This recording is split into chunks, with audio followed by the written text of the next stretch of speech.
Il y a à peu près une semaine, à Télé-Québec, on nous a présenté le film Le Revenant. C'est un film de 2015 avec Leonardo DiCaprio. Ça a été filmé, entre autres, là, dans l'Ouest canadien. Puis, à un moment donné dans le film, il y a une voix féminine qui nous récite ce qui ressemble à un proverbe. Traduit en français, ça ressemble à ceci. Quand il y a une tempête et tu te tiens devant un arbre, si vous regardez ses branches, vous êtes certain qu'il va tomber. Mais si tu regardes le tronc, vous verrez sa stabilité. Il y a un parallèle à faire avec les humains, je crois. Donc, ce qui fait que le personnage joué par Leonardo a pu survivre, c'est sa base, sa fondation. Mais si on reprend l'analogie au sens littéral, qu'est-ce qui permet au corps humain d'être stable? Bien, c'est nos pieds. Donc, j'avais envie de te parler un peu du rôle des pieds dans notre capacité à bien bouger et au sens plus large là, sur notre bien-être. Aux États-Unis, il y a une personne qui se nomme Emily Splichal. C'est une podiatre et elle publie beaucoup de contenu vidéo. Donc, ça prend la forme des fois d'évaluation du pied, d'exercice.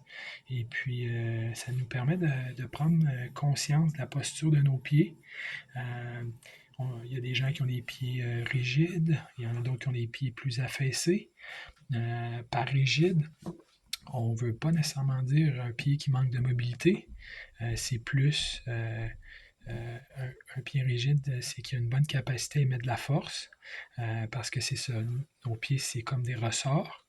Mais s'ils ne sont pas dans leur position optimale, on ne sera peut-être pas capable de générer un maximum de puissance, puis d'être stable et en équilibre dans nos activités. L'inconvénient, par contre, c'est que c'est ça, ces vidéos sont en anglais, mais j'ai trouvé deux personnes qui font des vidéos intéressantes en français. D'abord, il y a Marina qui reprend parfois des concepts d'Emily Splichal. Dans la vidéo que je vais avoir mis dans la description, elle nous invite à prendre conscience de comment on va positionner notre pied et à apprendre à garder les arches de nos pieds plus actifs. Donc voilà. Et la deuxième vidéo, c'est une vidéo de la chaîne Active de Nature. On a Vincent qui nous présente aussi bien ses connaissances. Le titre du vidéo, c'est Nos pieds et notre posture. Donc, entre autres, il mentionne qu'il veut qu'on réapprenne à contracter nos muscles consciemment. Donc voilà, c'est intéressant de revoir ou de découvrir à quel point nos pieds jouent un rôle important dans le mouvement de notre corps. Ensuite de ça, si je vous demandais quelle est la route la plus connue au Québec? C'est-tu la 132, donc le tour de la Gaspésie? C'est-tu la 138, la route des baleines, le chemin du roi? Ou peut-être la 362 dans Charlevoix? Si je pose la même question aux États-Unis, je dirais que c'est un peu plus facile de répondre. Il y a une route qui se surnomme The Main Street of America, donc la route, en français, on pourrait dire la route principale des États-Unis. C'est la route 66. C'est une ancienne route qui n'existe plus officiellement depuis 1985 parce qu'ils ont remanié leur système d'autoroute, si on veut. Mais il y a même s'il y a certains segments de la route du tracé d'origine qui sont plus en fonction, il y a quand même 85% qui est toujours intact et les segments qui restent sont très populaires pour les touristes. Donc, le tracé, là, c'est de Chicago à Santa Monica. C'est près de 3940 km. On passe par 8 États. Illinois, Missouri, Kansas pour 21 km. Oklahoma, Texas, Nouveau-Mexique, Arizona, Californie. Et ça se termine à Santa Monica sur le pier, si on veut la jetée en français. Et puis, si on se demande quand est-ce que la route 66 est entrée en service, c'est en 1926. Donc, on constate là, que cette année, c'est le centenaire. La date officielle du centenaire, c'est le 11 novembre. Et puis, il y a des activités de prévues là, un peu tout l'été et en octobre et en novembre. Là. Des cérémonies, des festivals, des parades de véhicules, des concerts, des voyages de groupe.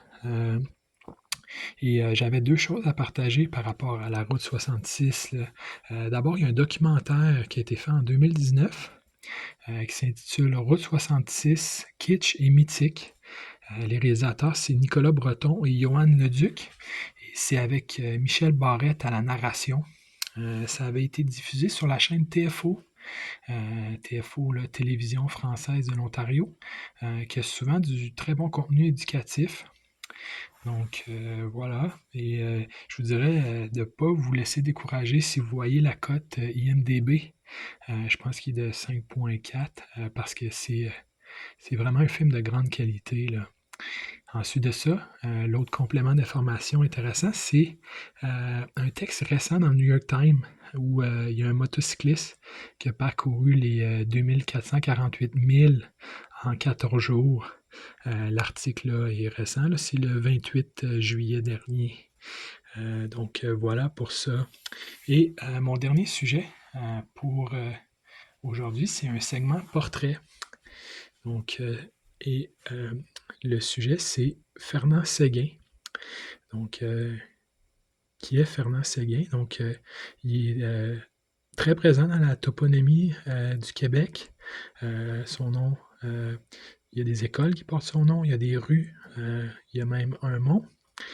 Donc, sur Wikipédia, on dit il a marqué des générations d'auditeurs et de téléspectateurs en transmettant sa passion de connaître. Donc, mais qui est-il? Donc, il est né le 9 juin 1922 à Montréal. En 1944, il obtient une licence en chimie. Et ensuite de ça, en 1945, sa maîtrise en biologie.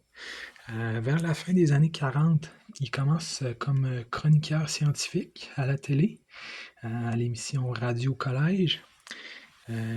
En 54 et 55, il anime La science en pantoufles. C'est la première émission scientifique à la télé. C'est le vendredi soir à 20h. De 55 à 57, il anime La joie de connaître et La vie qui bat. De 56 à 60, Le roman de la science. De 61 à 62, L'homme devant la science.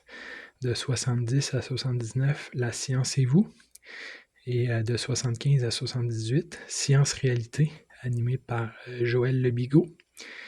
Mais dans la liste, il y a un trou important. Donc, et c'est de 65 à 70. Donc, où est-ce qu'il va bifurquer un peu dans sa carrière et devenir intervieweur. Donc, il va animer une émission très populaire, donc du 12 octobre 65 au 3 septembre 70. On parle de Le sel de la semaine. Donc, c'est diffusé en direct devant un public. C'est les lundis soirs à 1h. C'est les lundis soirs et ça dure 1h.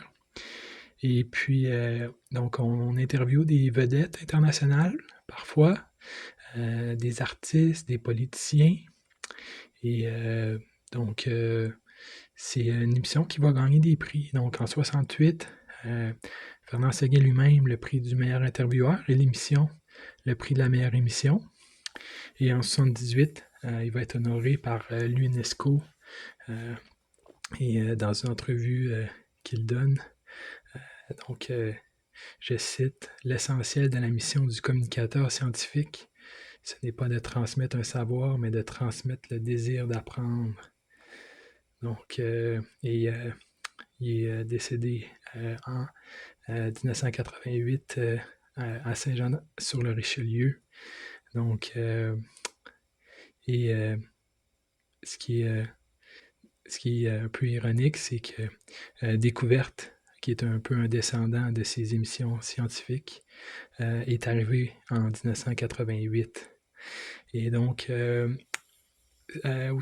ce qui est à savoir, c'est que cette émission-là, le ciel de la semaine, il y a beaucoup des émissions qui sont disponibles sur la chaîne Radio-Canada Archives. Donc, on a 33 vidéos là, dans la chaîne de lecture. Euh, on dit qu'il y en a une marquante, c'est avec son maître en 1969, Jean Rostand. Et puis, non, c'est une belle émission, des fois le soir. Donc, on parle d'une image en noir et blanc. Ça peut être quelque chose d'intéressant à écouter en soirée. Il y a quelque chose un peu, je dirais peut-être de chaleureux, écouter une émission de ces années-là en noir et blanc et d'entendre les, euh, les invités discuter devant un public. Là. Donc, voilà. Donc, ça conclut pour aujourd'hui. Je vous dis merci et à la prochaine.